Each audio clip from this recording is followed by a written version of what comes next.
when we think about sustainability around agriculture, and we think about how do we get to this situation, it's good to start thinking of where did we start with agriculture. And when I say where did we start, it's good to actually look at the history of the Earth. 4.5 billion years, and if you look carefully at that graph, at that clock, only on the last second, last 2 million years, humans were on Earth. And the Amazon forest, for instance, has been there for 60 million years. And during our history, we've been actually meandering around here and there, hunting, but already by hunting we were modifying the ecosystems in order to increase the efficiency of hunting. And only in the last 6,000 years, or 7, depends on the archaeological evidence, of whether this is a hoe or this is something to feed an animal, what they find. We set camp, we developed agriculture, and that was the beginning of the first population expansion, massive population expansion. Now the expansion of humans, we as a species, we found agriculture to be a very interesting strategy because it started in many places simultaneously, places which were not connected. There was no evidence that those places were connected. And agriculture started more or less at the same time in all those places. The expansion of us as a species, we are part of megafauna, right? Megafauna is anything between a sheep and an elephant. So we are there. And the expansion of our species went in detriment of the number of other species of the megafauna. So in the end, what we see here is a sort of replacement.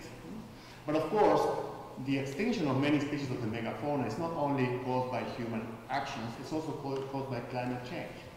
And that's why this time in the history of the Earth is so interesting, because it's also a combination of these two factors, fast population growth and climate change, what we're seeing today. And some scientists, notably Barnowski, made a very interesting study about this, and he said, well, actually, when we look at the biomass of the megafauna species and the biomass of humans, it seems to be that there was a sort of replacement, right, of the numbers perhaps are not the same, but the biomass is probably the same. Now, when we include other human activities, not the number of the biomass of humans, but also livestock, actually we see that we are way beyond the carrying capacity of the Earth, which is actually estimated to be at that level based on the incoming solar radiation, and therefore the transformation of that through photosynthesis and availability for herbivores, etc., etc. So nowadays, with our numbers, the numbers of wildlife species and also the number of livestock, we are way beyond that. And the only way to sustain those levels of biomass in the planet is through using solar energy that reached the air over the last 60 million years, not the solar energy that's reaching today. That solar energy that reached the air over 60 million years is what we call fossil fuels. Our dependence on fossil fuel is enormous in agriculture in general, but yet, in spite of all that, in spite of all the subsidies that agriculture receives in terms of nutrients and in terms of energy, we're still not able to feed the world. We know about, well, perhaps this is a bit later, I should have used the one from 2013, it's almost out. And we see that if we look especially at the last 20 to 30 years, look at the average for the world. This is the global hunger index. The global hunger index is calculated based on underweight, under 5-year-olds, proportion undernourished in general, etc., etc. And what we see is that since the 90s until today, there isn't much change. There is a decline worldwide, but it's not a tremendous decline. Right? And when you think about all the things that happened since the 90s until today, I mean, all the technological progress that was there, the progress in communication, well, I mean, it's really incredible that we are not able to solve this basic problem. And of course, people speculate about the future, we all speculate about the future, and there are different projections based on the assumptions we make, and one of the more generalized assumptions is that we have to double yields, as Laura was saying, because we're going to have to feed 9 million people, and everyone's going to be eating in McDonald's or something like that. Well, actually, perhaps there is some truth in that, but also we need to look at the diversity of diets in the world, and I don't think that Chinese, even if they become wealthy, are going to have an American diet in 40 years. So still, this diversity allows for some buffering on the demand of animal protein in this particular case. We talk about hunger, but we know that worse than hunger, a major problem at the moment is obesity. 60% of the people in the world live in countries where obesity kills more people than hunger. The number of obese people, the problem of obesity, is higher than the number of hungry people. In the previous slide, I mentioned that 870 million people were suffering from malnourishment, and here we're talking about 1.3 billion. And every time there is a peak of prices in agricultural products, there is also an associated social unrest episode. And the most conspicuous one was the Arab Spring that started with the peak of prices. When we talk about feeding the world, very often we talk about producing more, but actually, first of all, when we talk about food security, we have 4 pillars that we need to look into. One is availability, partly through producing more, but also access, utilization, and stability of all that. Right? And also, most important, to improve availability is to make good use of what is already produced and not waste it. It is calculated that between 30 to 50% of the food produced never reaches a human stomach. 30 to 50%. And that waste takes place in different ways, in different processes, in different moments, from production to consumption. And if we take the example of India, these are post-harvest waste of wheat. India wastes 21 million tons of wheat per year. Anybody knows the production of wheat in Denmark? Now that you're using less nitrogen, perhaps a little bit, a bit less. In Denmark, that would be equivalent to 18 times the production of the whole of the Netherlands. Right? That's wasted per year in India because of poor storage conditions. And to solve this problem, we don't need rocket science. We just need dryers and silos that can be also managed with solar energy. Another problem that, which Laura touched upon is the problem that the countryside is getting empty. The countryside is not attractive to the youth, or where it is attractive, in many places in Europe in particular, it is unaffordable for the youth to actually go and move into farm. So what the result of that is that in many places, especially in Europe, farmers are getting old. In Europe, in the United States, in Canada. In the United States, it's calculated that the average age of the farmer is almost reaching 60 years old. And there are many reasons why their children don't want to take over. And of course, we know the problems associated with agriculture, and one of the major problems, environmental problems, beyond pollution of water with pesticides or with excess nitrogen, etc., is the contribution to climate change. If we look at the partition of greenhouse gas emissions, we see that agriculture, together with land clearing for agriculture, account for more than a quarter of all greenhouse gas emissions. The red border there, the red pie slide there, is transport. So agriculture and clearing for agriculture is worse than all the airplanes and all the cars together, and all the boats. And of course, that has consequences for society, but also for wildlife. The model that is largely responsible for many of these negative externalities is what we call the Green Revolution, which, well, was a necessary step perhaps at some point, was something we had to do at some point, which we had to, perhaps history will say whether that was a good idea or not, but the truth of the Green Revolution that started in the 60s is that through breeding and through breeding varieties that were able to use higher rates of nitrogen and to be grown together, actually we increased production at the global level. We increased production, we increased average yields, but we also increased a lot the use of water, nutrients, and pesticides. If we take, for instance, cereals, this graph there shows that the average yield, the kilo per hectare of cereal worldwide has doubled in the last 50 years. In certain places increased to 300%, but in global scale that has doubled. But then we use 7 times more nitrogen, 3 times more phosphorus, and twice as much water. So if we want to think about feeding the world in 50 years, we cannot replicate this model.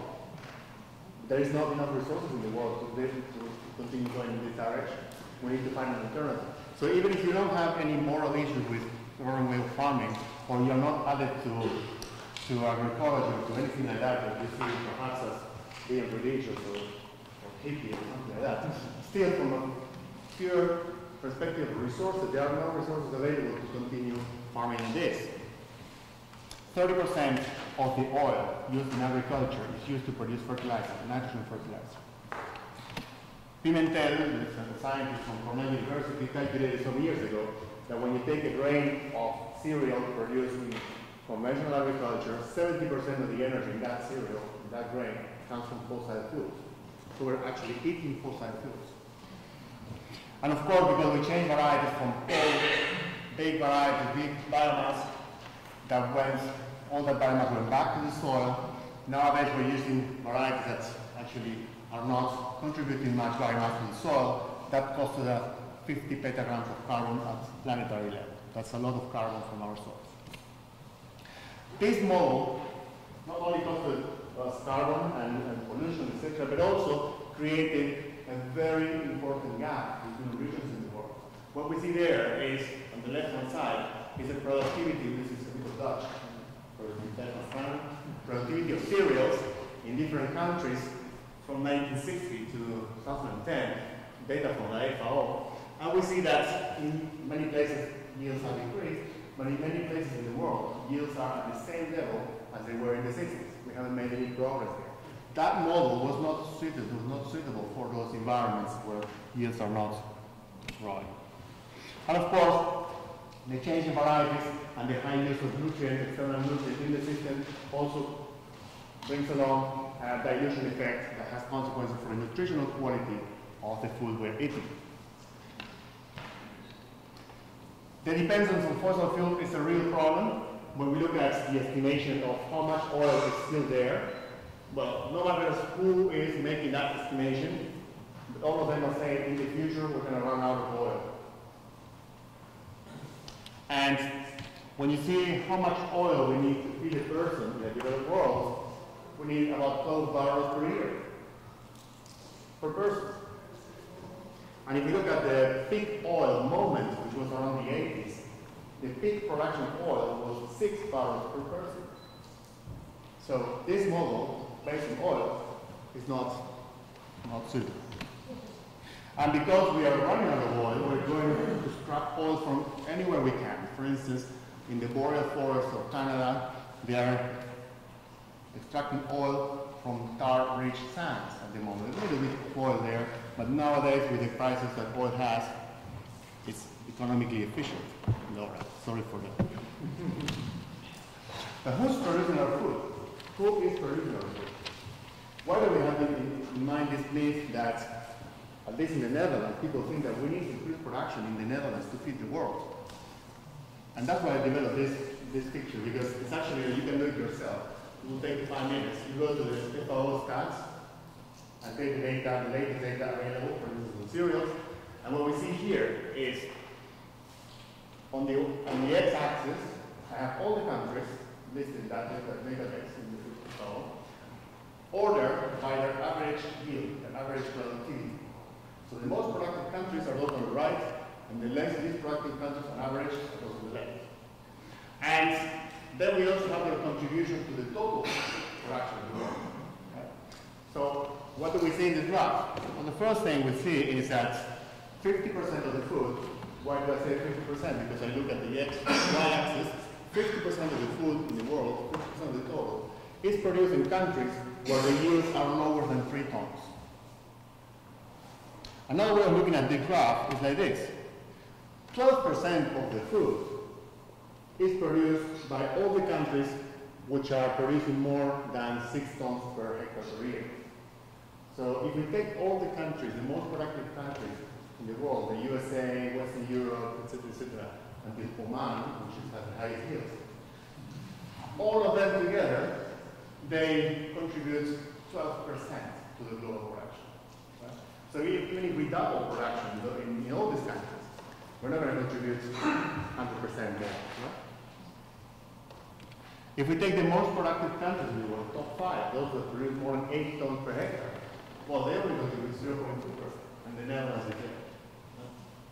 So in fact, it's a myth, and I think it's not detached from what our colleague was saying about the discourses and the faith in certain technologies, and not detached from the interest of certain companies to sell certain inputs, that we hear still people saying, well, we have to increase production in the Netherlands to feed the world.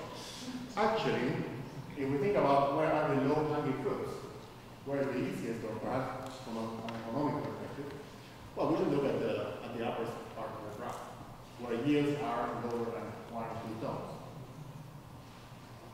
That's where, with little management, we can make big changes. And these are the areas of the different groups. I grouped the different regions, and there are different areas in size. So the high-yielding group is only a small amount, and the yield, the average yield is 7.3 in that particular. Let me just go fast through this and say who's producing our food then. 97% of all the farms in the world are family farms. 500 million of them. Well, 500 million are smaller than 2 hectares. In fact, if we take family farm also, in many Latin American countries we find family farms of 30 hectares, 40 hectares, etc. So there is a gray zone there that we can't really define. 70% of the farmers, the active farmers, are women. So farming is a female activity mostly. When I give this talk in Spanish, I can start using from now on the female version of farm, agricultores. They produce about 50% of the food consumed by humans. Most of that food that never goes through the formal market, so it's hard to estimate. But so that's why sometimes you see estimates like IFA in 2009 they said 80%, but it was a bit too much. I believe 50% is more conservative. 50% of the food is produced in those situations, and they produce that in 20% of the land. So that's ratifies what Laura was saying about their efficiency. The world produces enough food. The world produces more than what we need, right? So if we look at the most productive areas in the world, actually we can express the productivity not in terms of yield or in terms of energy, but we can also express the productivity in terms of how many people can be fed per acre, right? So you see the most productive areas in the world, the green spots, are the places where you can feed 9 to 10 people and more, because actually they use 2,700, so that means people with a pet or something like that. This is the reality. This is what we are actually doing. This is how many people we're actually feeding, right? So let's go back to the first slide. Let's look, for instance, at the Corn Belt in America or the Pampas of Argentina. I hope your geography is good.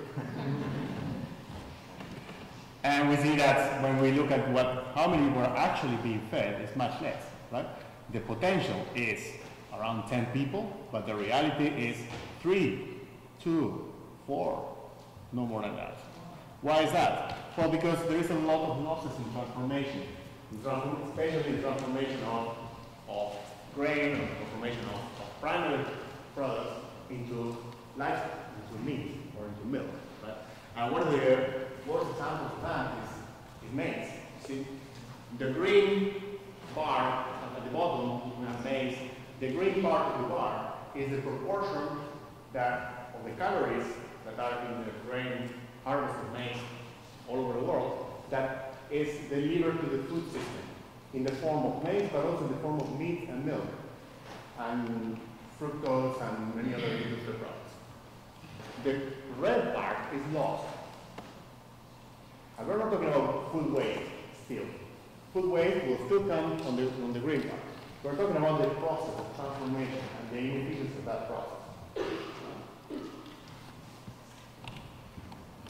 So now if we compute that in this map, here we have the proportion of people that can be, the proportion of calories that are actually delivered to the food system. So we see that in the most productive part of the world, they are very productive. The proportion of calories that are effectively delivered to the food system is quite low. But of course, this is a global calculation. There are lots of assumptions, right? There are models being used, so there might be a lot of errors. Right? Otherwise, science will stop. But I think it's a very good first approximation. I guess everyone knows this person. This is von Liebig. I hope my pronunciation is adequate. So who was this person? The bar. Sorry? The bar. The bar. He was, yeah, he talked about the laws of the minimum, and also he was the inventor of this. Right? So we thank him for the bouillon cubes. It's a very good invention for the world. Well, depending on where you like those soups. But he also wrote when he was 40, at his 40, and when you're 40, we're really, I'm 40, so you're really very, how would you say that, convinced of what you're saying. And so he wrote this, the chemistry and its application to agriculture and physiology, where he basically, well, developed the laws that are form the basis of the efficiency discourse that Laura was referring to, right? For instance, if we add nutrients to a certain plant or a certain crop, we're going to increase the yields up to a certain level, etc., etc. Right? When we go to the field, when we work in the conditions where soils are not so good, or they are degraded, we can find situations which are a bit different. Right? And especially the lower line there, the poorly responsive infertile fields, are those in which whatever you apply, you're not going to get much return. I mean, if you apply only those nutrients.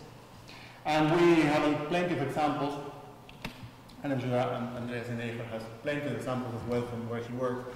And in this particular case, this is a case study from Zimbabwe, from sandy soil, degraded sandy soils, and trying to restore the productivity of these sandy soils in an experiment that lasted 10 years, but these are only the first three years.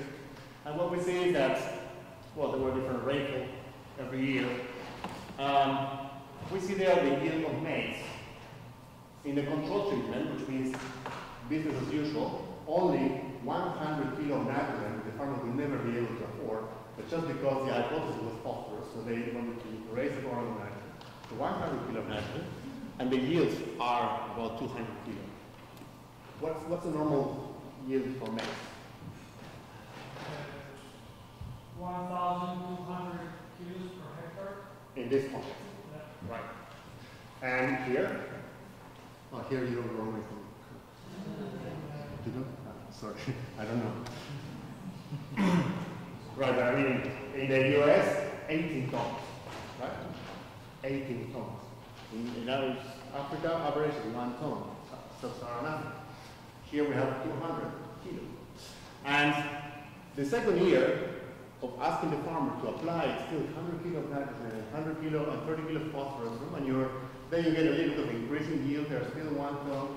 And the third year, a little bit drier, then the only treatment that responded a little bit was the one with manure, because of organic matter, etc., etc., etc. So actually it takes us back to the second life of Justus von Liebig, when he was a bit older. And therefore they say when you become older, you become greener. And so he says, well, he was not very politically correct, so excuse his language, but he says something like this: adding chemical mixes to soil without organic matter has the effect of branding. I said, ask older, he said branding. On uneducated people, I said inefficiency, he said laziness. That's our Justus. He became very radical. So he already warned us.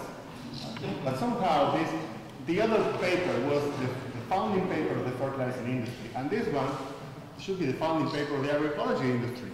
But it was forgotten in history. Now the problem is that those lazy soils that he quotes are actually representing 25% of the soils on Earth at the moment. Right? We need to actually restore productivity of those soils before any fertilizer can work, if we want to work with fertilizer. But 25% of degraded soils is a problem, but it's also an opportunity.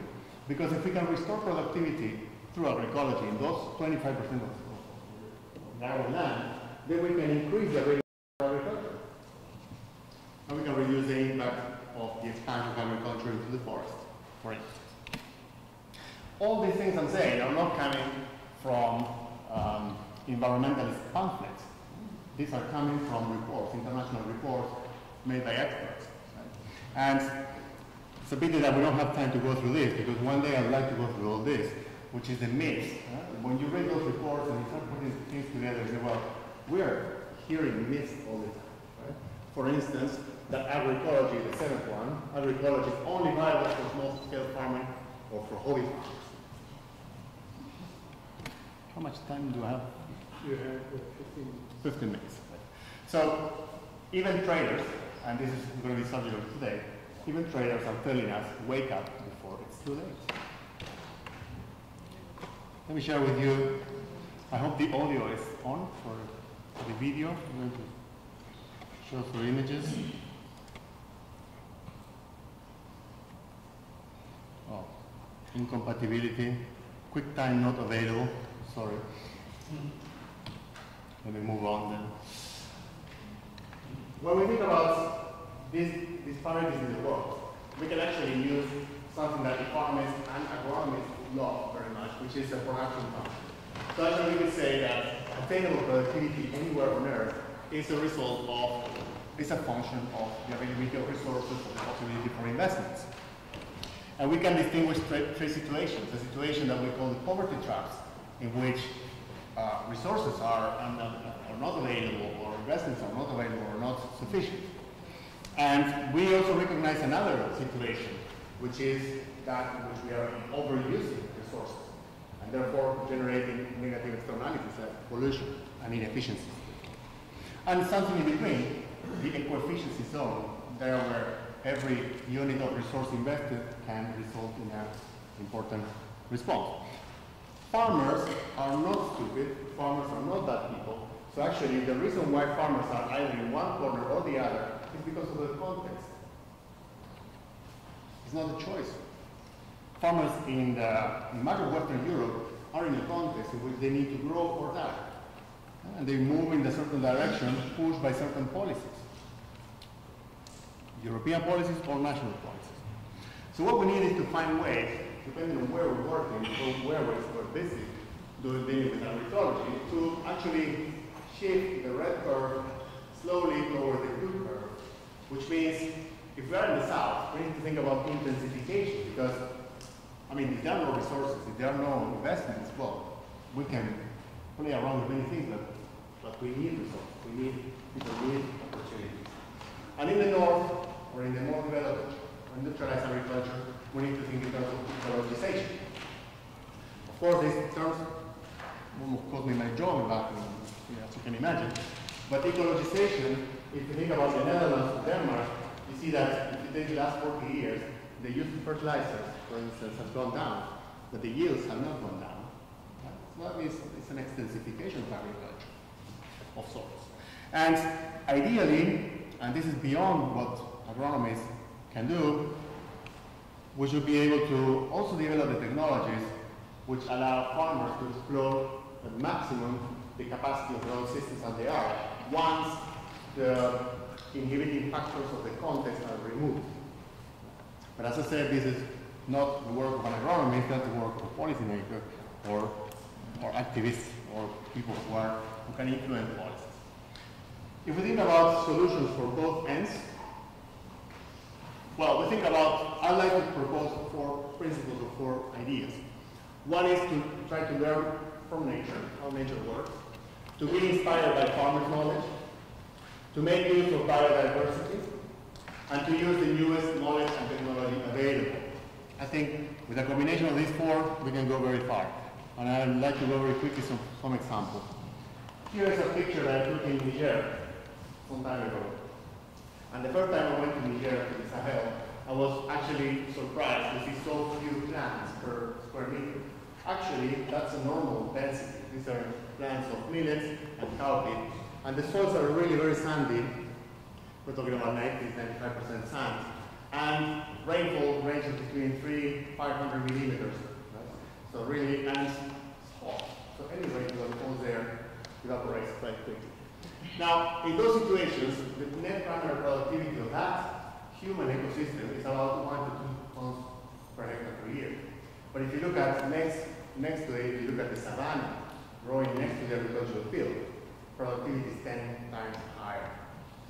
which means that nature has found a way to produce all that biomass in that harsh environment.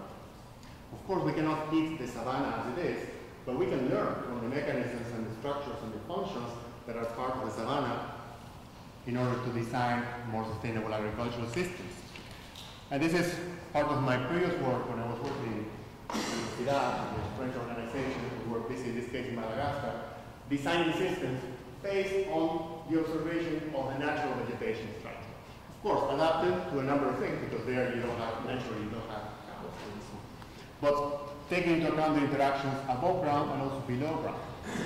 And with a number of principles. I'm not going to go into that in detail.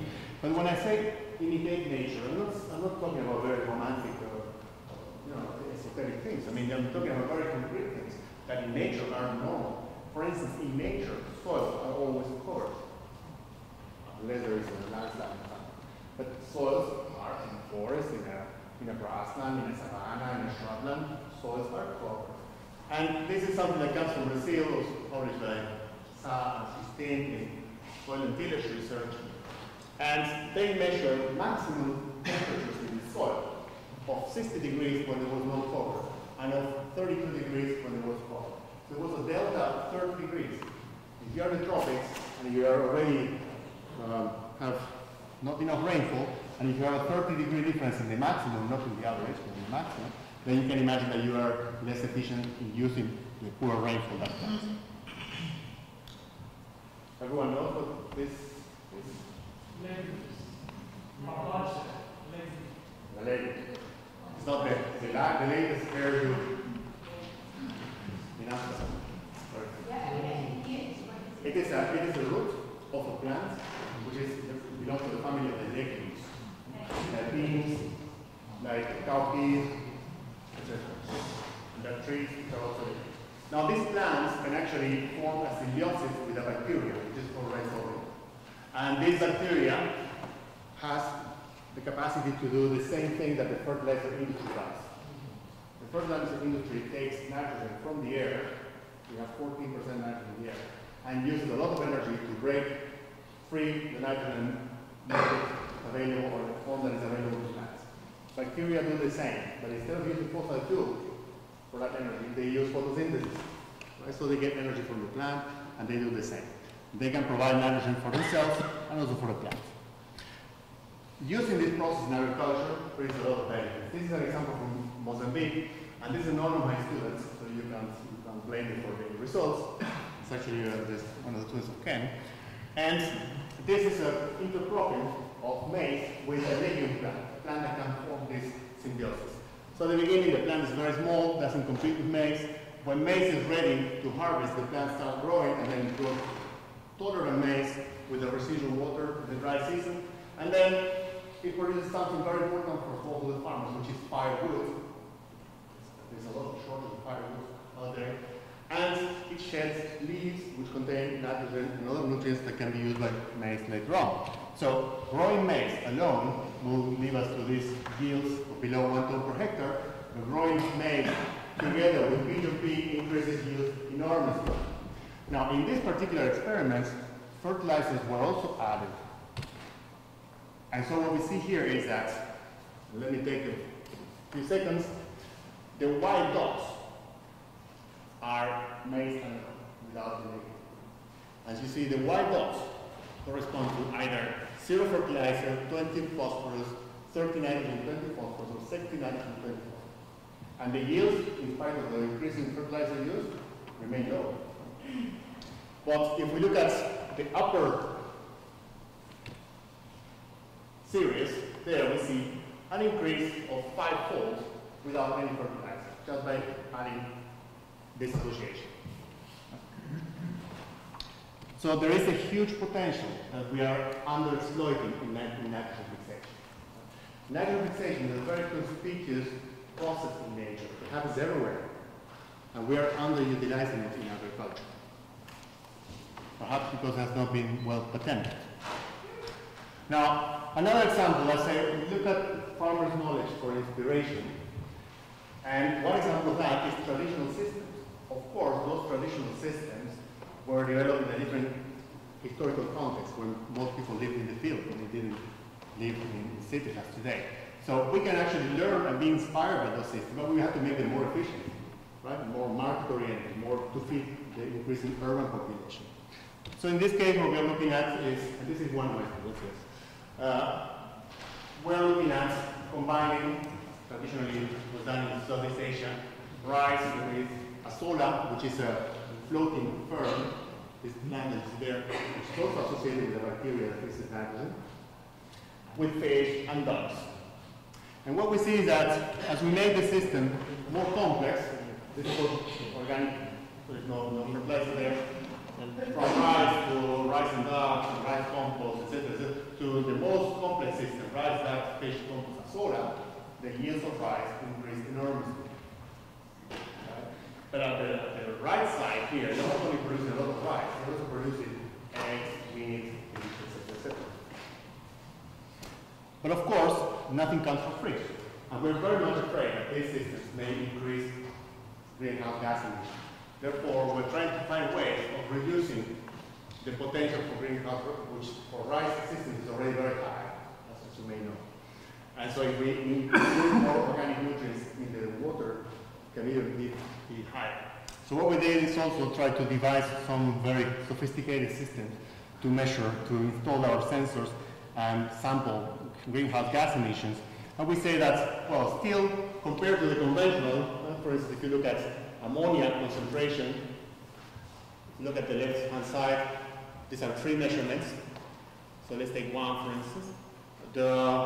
In the first block, conv means conventional, that's the normal emission from a conventional field. So these other fields that we are trying are still emitting less than the conventional. And one of the reasons for that is the cover of the soil, of the water surface with azola.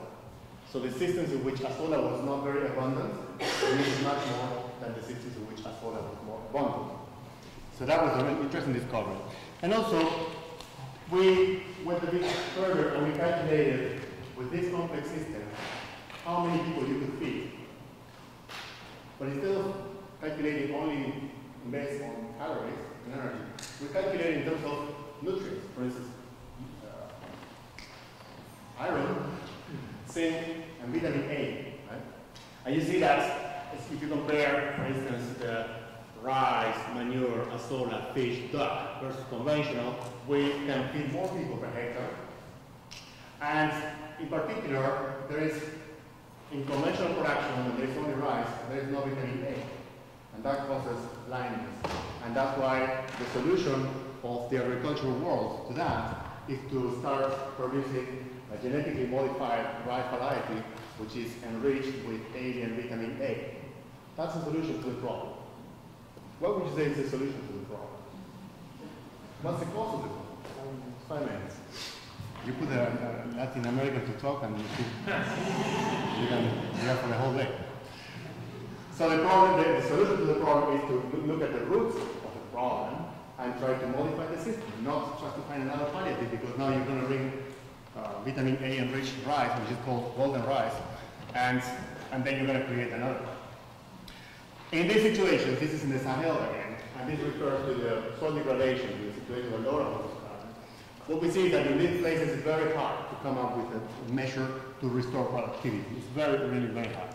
For instance, if we apply conservation agriculture, as it is, minimum tillage, mulch, and rotations, well, rotations, when you have only such a short rainy season, is very challenging. And mulching is also very challenging because the termites or the marauding cattle will eat your resin. So we'll get out with this situation without any mulch in the end, and without any tillage, which in the combination can be even worse. So in those situations, one of the things we can do is start generating irregularities in the soil surface so that water gets concentrated in a smaller part of the area. And there, in those areas, we start seeing a concentration of biological activity, including termites, that can actually increase porosity and infiltration. After a couple of years of doing this, you start seeing a recolonization of the landscape with the natural shrubs. And those natural shrubs can be used as mulch, as a source of biomass for conservation agriculture. So this is an example of adapting conservation agriculture to a very marginal environment and to a condition where farmers cannot afford herbicides or synthetics. And of course, we do science, so we also have to do some experiments and we try different things. Let me just jump to make a later point. And it's about ecosystem services of use for farms. Now we know that biological control agents are actually responsible for a value which is around 240 billion per year, billion euros per year. Right? That's their contribution, because many of the pest outbreaks that would have happened are actually suppressed before they start, thanks to that biological control, which is never acknowledged. And pollination is another amount like that. To work with those principles, we should get away from the idea of working at the plot scale. We need to work at the landscape level. And we need to look at the landscape in the same way as these natural enemies or these pollinators are looking at it. If you're a lady searching for aphids, well, that's how the landscape looks like. But if you're searching for nectar, that's how the landscape looks like. It's a very desolate place. So we need to use the knowledge to design landscapes which are pest suppressive. And why do I make this point? Well, because when we work with landscape, for instance, this is a part of the Netherlands in which we are inventorizing semi-natural habitats for natural enemies. So for each of these points, we have information about the species composition and also the dynamics, when do they flower, when is the nectar available for the insects, etc., etc. So when we work at this scale, we're not working with a farmer, we're working with a community of farmers and with people who have a stake on the landscape and not necessarily farmers. In those cases, we need to work with communities. We need to engage them in participatory approaches. Even in Europe, it's not restricted to developing worlds. And there, we can actually try to compromise the different objectives that community have to design a landscape which is, in this case, pest suppressive. And one of the ways that you can do that is to use models. But I mean real models, not mathematical models. You can use models. Let people model, and they sit together and design the landscape together and look at the benefits and the problems associated with that. The other thing I wanted to show very quickly is that, of course, agroecology started with smallholder farming. Agroecology is science, agroecology is practice, and agroecology is social movement. But of course, there is also possibilities for agroecology in other contexts. The problem is that in many places, I don't know here, but at least in the Netherlands, when you start talking about alternative forms of agriculture, agroecology, organic farming, people assume that you're wearing certain kind of clothes, that you have a certain inclination, that you're also associated always with a bit of political discourse, which is true. And sometimes, you know, the images can be a little bit misleading. In this case, we have a picture that appeared in the most conservative newspaper in Argentina, Old Farmer Free, of an agro-ecological farmer who is adapting his machinery to harvest his intercrops. And you see these kind of landscapes, agroecology at the scale of 3,000 hectares, using diversity, using the natural functionalities that ecosystems can offer, using ecological principles to sustain farming.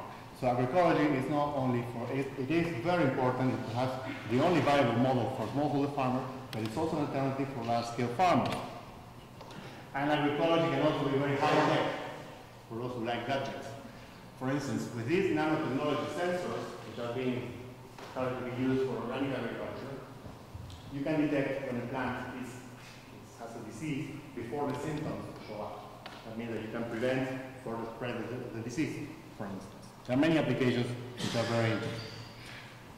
Going from the current systems towards agroecological landscapes and food systems, I'm not talking at farms, I'm talking at landscapes and food systems, means that we need innovation, both in terms of technical innovation, but also institutional innovation, as Laura was saying before. The trajectory from current to desirable systems may not be rectilinear, but I'm going to make it rectilinear for simplicity. But it may have a very narrow path, and that narrow path is what I call the input substitution model, the idea of having large-scale farms, which are organic, but they are replicating the same principles of conventional farming, only that they're using different inputs. Those are the input substitution models. Now that's particular, I mean, if we work on the optimization, for instance, precision agriculture, better fertilizers, whatever, or less harmful insecticides, we're always working on optimizing the current system, and that leads to what we call the eco-efficiency in this course. Okay, we improve the efficiency of the current system. Then, a step further in institutional and technical development is the input substitution, and that can be the result of the consumer drive or can be the result of regulation. But then, to really achieve the farther end where we want to go, we need a parallel co-evolution of social movements and measure for territorial development. It's not enough to have a set of good farming practices. So this is what I call the critical vulnerability zone. Because at that point in time, many farmers are opportunistic and they see the opportunity of better prices in organic and they go for it, but the majority of organic farmers are not like that. The majority of organic farmers are actually transitioning in that pathway and they find themselves in the input substitution, but they want to get out of it. But that's a very difficult moment for them. And that's where they need help, they need support. Because current systems, they have more choices when it comes to technology, but their certification standards are very restricted to input substitution farms. And that makes them very vulnerable. That means that we need new policies, new policymakers that get away from the idea of using the stick, especially that very painful stick, and try to increase the carrot. When we talk about policies, we don't always think about how do we regulate farms so they are not making so much mess in nature. But actually it would be nice to think, well, how do we motivate farmers to change so that farmers feel inclined themselves to change. So with that, I'd like to thank you for your attention. Sorry for coming.